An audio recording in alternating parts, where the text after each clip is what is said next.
que aquí hay mucho que hablar de la parte interna, pero yo quiero que hablemos del contexto exterior. Y aquí es clave la relación con otras grandes potencias.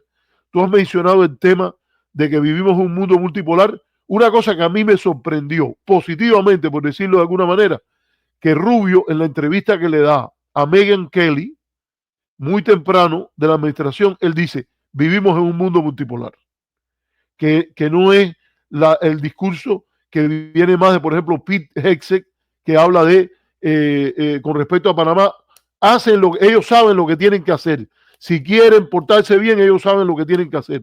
Rubio dice que vivimos en un mundo multipolar. Él parece que también fue a Panamá y le cantó las 40 a Mulino, pero por lo menos reconoce que lo más que puede aspirar es un área, una zona de influencia, pero que ya no puede pensarse en el mundo como se pensaba, digamos, en los años 90. Ahora, esto me hace preguntarte, en esta inserción en búsqueda de seguridad alimentaria, seguridad energética, yo creo que hay primero buscar mucha inversión extranjera, una política económica exterior que trabaje en función de la reforma. Pero en la relación estratégica, puesto a escoger, porque Estados Unidos no le da a Cuba espacio a escoger lo que no sea la rendición, juega un papel más importante tres factores o cuatro factores importantes. El contexto regional, caribeño latinoamericano, la relación con las grandes potencias rivales, dígase en primer lugar China y Rusia, y no me gusta ponerlas juntas, o sea, son potencias rivales, pero yo veo que con frecuencia se habla China y Rusia, y cada uno de esos países, de esos grandes poderes, tienen sus intereses y valores que no necesariamente son los mismos. Y el otro tema es la Unión Europea y Canadá. Relaciones que han sido muy importantes para Cuba y que tú también sabes mucho de eso, porque has sido embajador en Bruselas y cónsul, tengo entendido, fuiste en Quebec, ¿no? Fue Montreal, cónsul general de Cuba en Montreal. Pero además, en el MINREX llegué a ser subdirector de la dirección que tenía Estados Unidos y Canadá y tuve muchas relaciones con la diplomacia canadiense.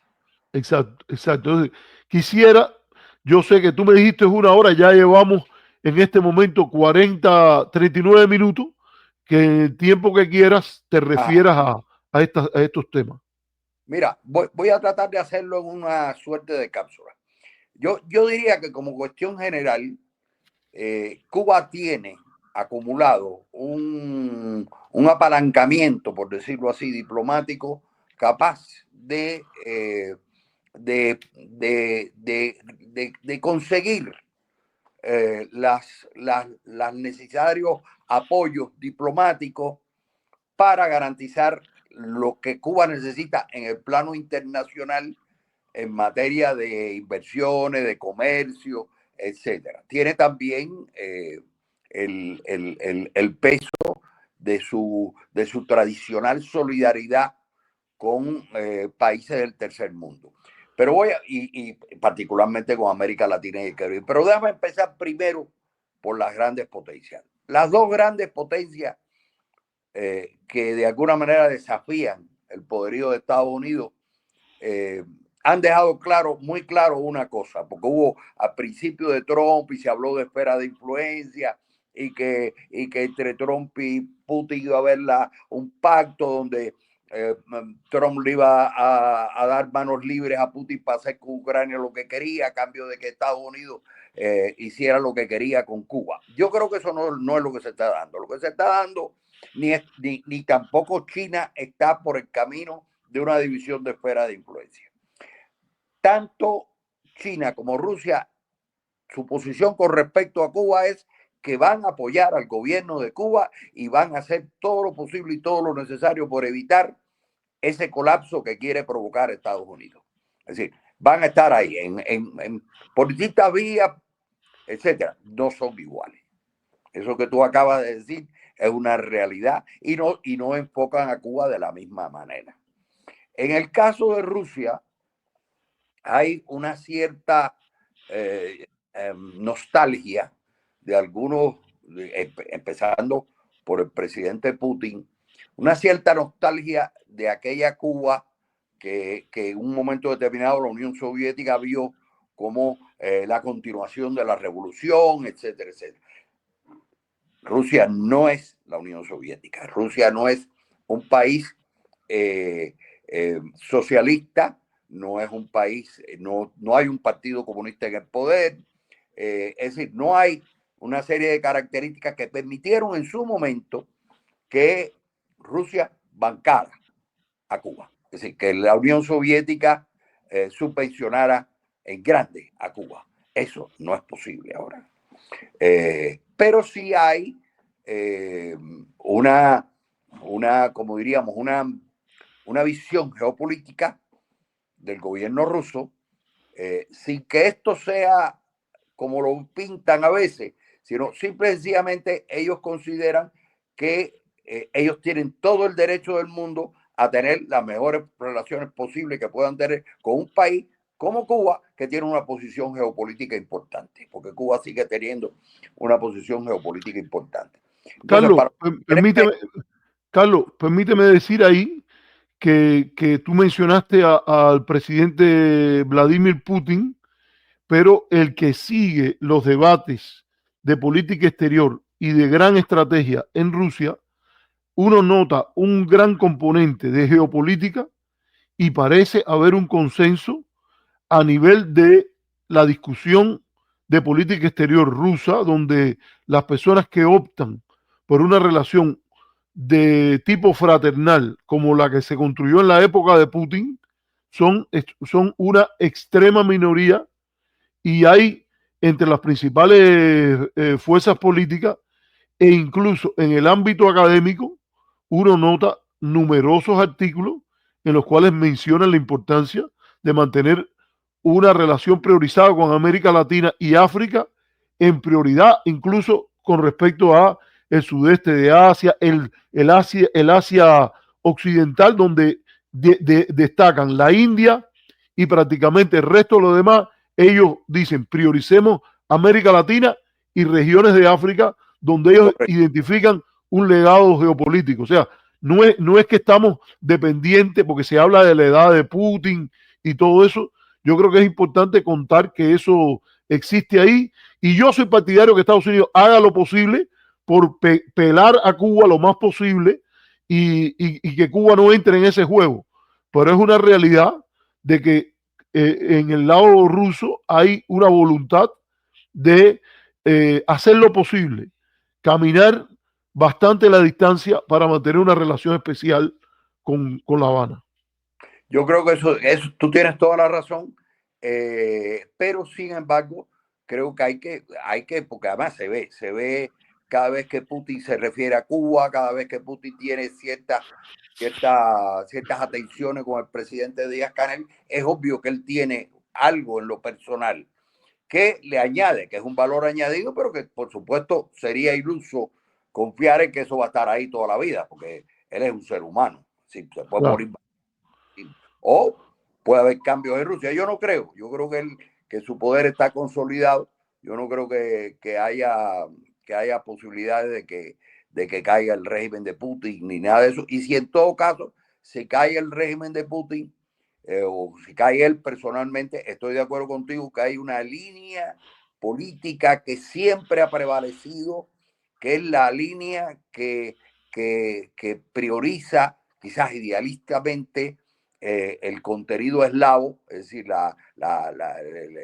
los grupos de defensores de que Rusia tiene que tener un papel en el mundo, y que no puede ser un papel subordinado a Occidente. Ese es el gran error que cometen los occidentales con Rusia. Con Rusia.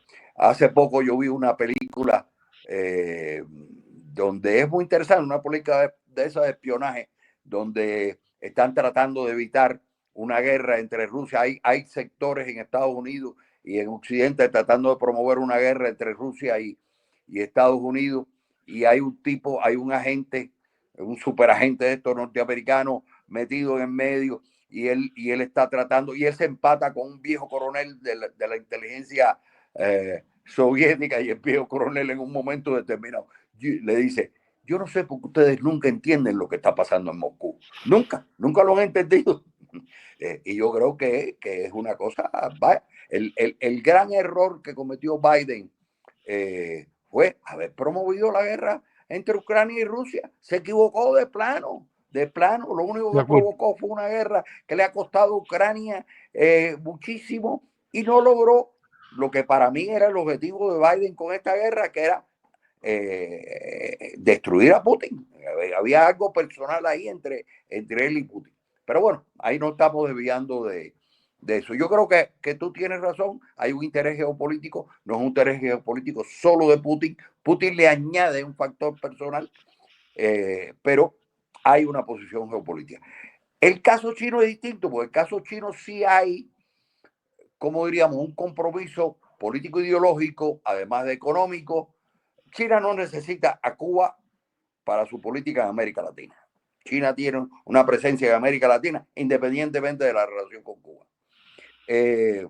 Pero los chinos, y hay que estudiarse eso, yo no sé, yo estoy seguro que tú que lo lees todo y que eres una polilla, que te has leído casi todo lo que hay, tú habrás leído la relación tan estrecha que hubo de la dirigencia china con la dirigencia cubana en los primeros años, a pesar de que Mao Zedong personalmente no las tenía todas con Fidel Castro. Eso, cuando uno revisa la literatura y las cosas que se han reservado, pero ni tampoco Deng Xiaoping. Pero, sin embargo, esto es una cosa que cambia con Jiang Zemin. Cuando Jiang Zemin asume como presidente y después con Li Keqiang, con toda una serie de dirigentes, hasta hoy Xi Jinping, hay en una parte importante de la dirección china una apreciación muy justa y muy correcta de la importancia que tiene Cuba para China, no solo en el plano geopolítico, sino también en el plano de la defensa de lo que es su línea. Hay que leerse bien todo lo que ha dicho Xi Jinping para darse cuenta de la coincidencia tan grande que existe en la visión que tiene Xi Jinping de la política internacional y la visión que dejó Fidel Castro como legado sobre la cooperación internacional, sobre luchar sobre el destino común, sobre todas estas cosas. De alguna manera, Fidel de su manera, Xi Jinping a la suya, están evidentemente estamos en presencia de eso. Entonces yo diría que estas dos grandes potencias no van a financiar a Cuba como la financiaron antes, no, eso no es posible, pero sí no van a permitir que haya un colapso en Cuba que destruya todo lo que significó la revolución cubana. Explicado así en los términos que lo acabo de explicar, donde hay un mayor desde el punto de vista político e ideológico de China, donde además también hay evidentemente una posición crítica de China. Es decir, los chinos no dejan de mencionar, como no lo dejan de mencionar los vietnamitas, como algunos africanos no lo han dejado de mencionar, que es que Cuba tiene que resolver problemas económicos. Eso está ahí. Déjame decir ahí te quiero decir algunas cositas que son interesantes, por lo menos. Tú mencionaste lo histórico y aún yo estoy de acuerdo con lo que tú dices de los años bellos, por decirlo de alguna manera, en los cuales incluso hay desclasificado cables del embajador chino en La Habana pidiendo un cocinero extra porque los dirigentes de la revolución, particularmente Fidel y Raúl Castro, a altas horas de la noche habían ido incluso a comer a la embajada china, lo cual no es normal que un presidente de un país se vaya y se aparezca a las 10 de la noche a un lugar y que dice, no he comido, y que le hagan la comida ahí a Fidel como eso ocurría. Ahora, déjame decirte algo, yo no soy simpatizante de la figura de Mao, pero le reconozco sus méritos históricos, etcétera. Y una cosa interesante es la instrucción que él manda cuando empiezan las tensiones y hay un discurso de Fidel criticando el intento de la embajada de indoctrinar, dice Fidel, a altos dirigentes del partido, oficiales de las Fuerzas Armadas en torno a la polémica con la Unión Soviética. Y él dice dos cosas que son muy bien pensadas. Una es que dice Mao, cuando hay tigres en el bosque, no te preocupes por los lobos. Como diciendo que si el pleito que hay es con Moscú, Cuba no debe convertirse en un foco de la relación misma con Cuba, hay que mirarla a partir de que hay tigres en el bosque. Y la segunda cosa que él dice es que hay que tratar al caballo muerto como si estuviera vivo, porque puede volver a revivir. Que es que por difícil que estén las relaciones en ese momento, no hay que cerrar las relaciones, sino dejarlas abiertas, porque China va a ganar si en algún momento Cuba y China pueden restablecer los niveles anteriores. Y por mucho que critiquemos lo que el gran timonel dijo, las barbaridades que dijo, cuando incluso hay condiciones de senilitud, yo creo que esa política ilustra una política exterior que yo creo que tenía que ver también Show and Light en esto, que indica una paciencia de gran potencia que no debe ser ignorada en un momento como este. Puede ser que la situación esté difícil. El Wikileaks sacó que el embajador chino en La Habana le decía a la gente que Cuba no estaba pagando las deudas. Se lo dijo hasta el jefe, hasta Jonathan Farrar. Pero ellos tienen un proyecto de largo plazo en el cual la deuda y los problemas económicos se insertan dentro de una dinámica estratégica mucho mayor. No, a ver, yo coincido contigo. Yo tuve una gran oportunidad hace unos años de visitar China y de entrevistarme con los principales centros tanques pensantes estratégicos de China y me sorprendió la visión que tienen, que no es una visión como igual que lo que tú explicabas sobre Rusia, no es una visión que pertenezca a una sola persona, es una visión muy clara del papel de Cuba y de la importancia que tiene Cuba para ello. Pero aquí yo se quería enfatizar el tema histórico. ¿Por qué? Porque que también tiene un gran elemento político ideológico. Las direcciones originales de China y de Cuba eran direcciones que llegaron al poder a través de un proceso revolucionario. Eso que dice, yo leí también la memoria de un embajador chino en Cuba, donde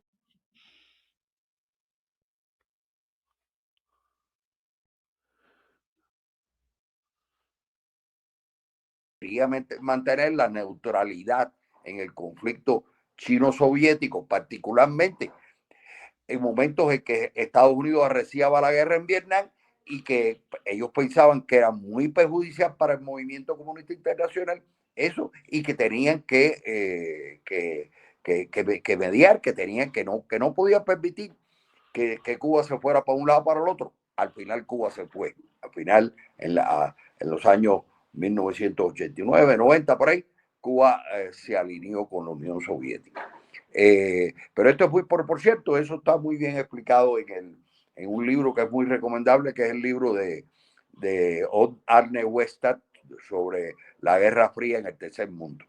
Él explica muy bien las posiciones vientistas y cubanas que se parecen mucho respecto al conflicto sino-soviético. Bueno, una segunda cosa que yo quisiera tocar como apalancamiento que tiene, posibilidades que tiene Cuba de utilizar su influencia internacional o sus relaciones internacionales en apoyo de cualquier programa económico de mejoría, es la relación con América Latina y el Caribe. No hay duda de que Cuba tiene una influencia en la región importante. Es una influencia que no tiene las mismas características que tenía en la época de Fidel Castro, pero que sí tiene peso. Se ve en México, se ve en Brasil, se ve en Colombia, se ve en Venezuela, se ve en unos cuantos países, inclusive en la propia Argentina, a pesar de Milei. Entonces, este es otro elemento importante. Es decir, no creo, Marco Rubio evidentemente ha tratado de presionar a distintos países, puede ser que logre algunas cosas, pero no va a haber una aceptación digamos, boca abajo, de todo el mundo aceptando que Estados Unidos apriete a Cuba. Y va a haber gente va a haber países que van a, que van a, que van a mantener la relación con Cuba, inclusive países como Guyana, que ahora tiene este conflicto, que es este conflicto por el Esequibo, pero que además ahí la posición de Cuba ha sido clarita, es decir, a pesar de la alianza con Venezuela, Cuba no se ha sumado a la posición venezolana con respecto al conflicto del Esequibo, más bien se ha sumado a los esfuerzos que ha hecho el CARICOM por evitar que este conflicto dañe la cohesión. No, y si se va a la historia, hay declaraciones de gobierno cubano en contra del intento venezolano de cambiar la frontera. Sí, con el gobierno de Burhan hubo en los años 80, hubo declaraciones del MINRE que se pueden encontrar, en el cual se dice que no ayuda a la paz en la región cualquier intento de revisar el principio de uti possidetis. Entonces, ahí hay otro ejemplo. Hay otro ejemplo importante que es, bueno, toda una serie de países que no son potencias globales, pero sí son potencias regionales, que de alguna manera también mantienen una relación con Cuba. Ahí habría que incluir a países tan diversos como Vietnam, como Irán, como Sudáfrica, como Argelia, Turquía, y diversos. Otro escalón es la relación con Canadá y con la Unión Europea. Yo te quiero decir, aquí no tengo que apelar a mi experiencia. Este año se celebran el 80 aniversario de las relaciones continuadas entre Canadá y Cuba. Y los canadienses están preparando una gran actividad diplomática. Ya empezaron por un seminario que dieron sobre relaciones Cuba-Estados Unidos en Holguín, en la Universidad de Holguín, donde hay un centro de estudios canadiense. A pesar de la baja del turismo canadiense, sigue habiendo una presencia de compañías canadienses en el manejo de hoteles en Cuba.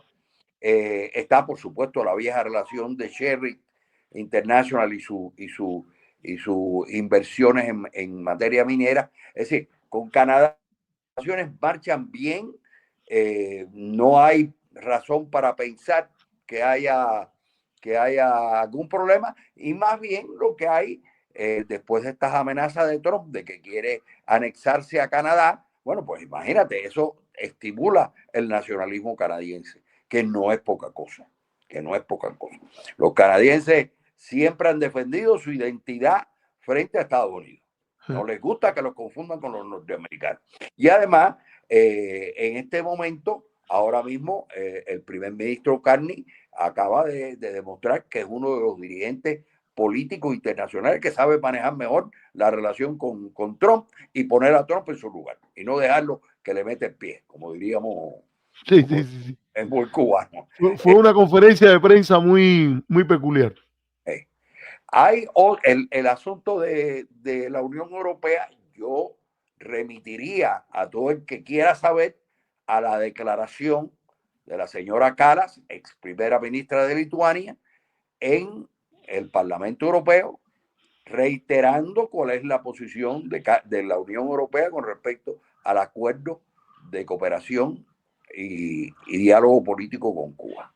Hay toda una campaña, que tú la debes conocer mejor que yo, hay toda una campaña de determinados sectores de Miami, y donde no es Miami, que trataron de aprovechar que se fue Borrell y que entró la señora Kallas, que viene de un país que fue ocupado por la Unión Soviética, que fue parte de la Unión Soviética, y se hicieron ilusiones de que eso le daría la apertura para que se cancelara el acuerdo de cooperación y diálogo político. Hubo también la esperanza de, como este semestre Polonia está presidiendo la Unión Europea, está la presidencia semestral. Yo te puedo garantizar y te puedo decir de conversaciones que he tenido en La Habana con representantes diplomáticos polacos que no hay la menor intención de que Polonia se sume a esta corriente que quiere. Sí, está Suecia. Bueno, hay su movimiento. A veces en las observaciones que se hacen. Que yo me pregunto, Carlos, en esto sí hemos hablado de todos los logros de la diplomacia cubana, pero Suecia es un país donde hubo una relación, si hubo una relación especial europea con Cuba, fue la relación que hubo en su momento con Suecia. Y hemos visto deterioros de esa postura, de esa posición, que no necesariamente están asociados al aumento de la posición de la derecha, ¿cómo se llaman? No es los liberales, es el partido de derecha que está más allá de los liberales suecos que está ahí. Y yo si no me aventuro a hablar del tema, pero cómo se fue de una relación como la que hubo con Olof Palme, con Pierre Chory, y eso hasta lo que hay hoy. A mí me parece interesante porque si es verdad que muchos cubanos buscaron asilo en Suecia y crearon su propia comunidad allí. Yo recuerdo, por ejemplo, que a cada rato invitaban a Carlos Alberto Montaner y eso. También hay una gran multitud de, por ejemplo, exiliados, familias latinoamericanas, particularmente chilenas, uruguayas, argentinas, que encontraron ahí también refugio y hubo un movimiento de solidaridad con Cuba que no implicaba un respaldo al sistema leninista, pero sí a la orientación socialista y a la orientación independiente que había en Cuba. No te quiero meter en esto, pero sí es una pregunta que yo me he hecho Lo y que agradezco, te lo agradezco porque mucha reflexión que me convenza. esta es una discusión que están dando y hay síntomas en una dirección y otra. Pero yo te puedo decir que la embajada sueca en Cuba se mantiene muy activa, tiene presencia en la sociedad civil, tiene actividad importante. Hace poco se dio la recepción por el Día Nacional de Suecia, que por cierto coincide con mi cumpleaños, 6 de junio. Fui un ministro del gobierno cubano, fue la viceministra para América Latina, Josefina Vidal, a la recepción, y la embajadora, que ya se retira, que regresa a Suecia, va a la Cancillería sueca, que es una persona que tiene una posición razonable, ella siempre está tratando de averiguar y de informarse, pero no es de esta gente que está todo el tiempo diciendo que eso hay que decirlo, sobre todo el cuerpo diplomático europeo en Cuba. Es decir, no hay hostilidad por parte del cuerpo diplomático europeo en Cuba, a pesar de las posiciones que tuvo Cuba con respecto a la guerra de Ucrania, que siempre ha sido mal interpretada. Cuba no apoyó la agresión militar rusa. Cuba apoyaba la posición diplomática rusa y ha sido fiel a esa posición, pero no hay ni colaboración militar, ni apoyo militar, ni nada de eso. Y a pesar de eso, a pesar de que hubo gente que criticó mucho la supuesta neutralidad de Cuba, la realidad es que la Unión Europea ha mantenido esa relación. La Embajada de la Unión Europea en Cuba se mantiene muy activa, tiene acceso, tiene vínculos, realiza programas. Hace poco los embajadores de la Unión Europea visitaron el interior del país, a pesar de los apagones y a pesar de todo esto, se les dio la bienvenida, se les abrió las puertas para que pudieran conocer mejor la realidad cubana. Y esta embajadora de Suecia va de directora de América Latina a la Cancillería sueca. Es decir, no hay lo que un diplomático, un viejo diplomático como yo, interpretaría señales de que diplomáticamente hay alguna censura, no es lo que estoy viendo. Lo que estoy viendo es otra cosa. Lo que estoy viendo es que la voluntad política de los gobiernos en general puede haber sus problemas. Si mañana el PSOE cae del gobierno y entra Vox o entra el PP con Vox, bueno, habría que ver qué pasa. Aunque yo siempre he dicho que en el caso de España hay que tener en cuenta no solo lo que haga el gobierno central, sino lo que hacen los empresarios españoles en Cuba y lo que hacen los gobiernos de las autonomías, regionales. Sí. los gobiernos regionales, porque eso hay que entenderlo. Eso igual que México, que otros países. Por mucho que un gobierno quiera cambiar la política, no la puede cambiar sin tener en cuenta lo que está pasando en la sociedad. Y en la sociedad no está pasando esto. Entonces, yo creo que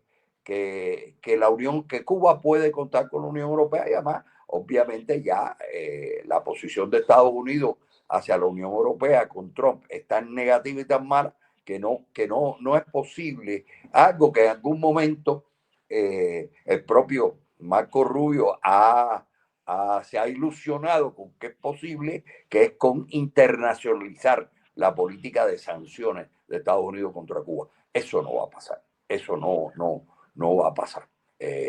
Ahí sí, sus problemas, la Unión Soviética, la Unión Europea ha sido crítica de la reacción del gobierno cubano a las manifestaciones del 11 de julio, al mantenimiento en prisión de los manifestantes, cosas con lo cual, por supuesto, una parte de la propia sociedad cubana está de acuerdo. Yo personalmente pienso que no era necesario lo que se hizo, que eso se pudo manejar de otra manera, pero yo te digo, yo no veo problemas para Cuba adicionales. Y sí veo mucha buena voluntad en el mundo. Por otra parte, Cuba ha logrado entrar, es decir, mantener sus posiciones en la diplomacia multilateral y se fortalece la diplomacia multilateral cubana con el ingreso de Cuba a los BRICS, aunque sea como país observador. Entonces, ¿Qué crees de eso? ¿Qué crees de eso específicamente? Potencialmente muy positivo. Ahora, aquí voy a insistir en algo que estoy insistiendo desde hace tiempo, que es lo siguiente. Cuba no puede, el gobierno cubano no puede confiarse en que va a poder explotar al máximo las potencialidades de sus relaciones internacionales en función económica mientras siga teniendo los problemas que tiene y se crea la imagen de que es incapaz de manejar la economía cubana. Eso es algo que es contraproducente. Y el gobierno cubano tiene que darse cuenta de eso. Entre otras, es decir, las razones por las cuales tiene que resolver el problema económico es porque el pueblo cubano está sufriendo y hay que resolverlo. Pero hay razones adicionales. Una razón adicional es que no va a poder aprovechar la buena voluntad que obtiene su diplomacia, su política internacional, totalmente si no logra hacer una transformación como se requiere de la situación económica de Cuba. Yo creo que con esa idea quiero terminar este comentario.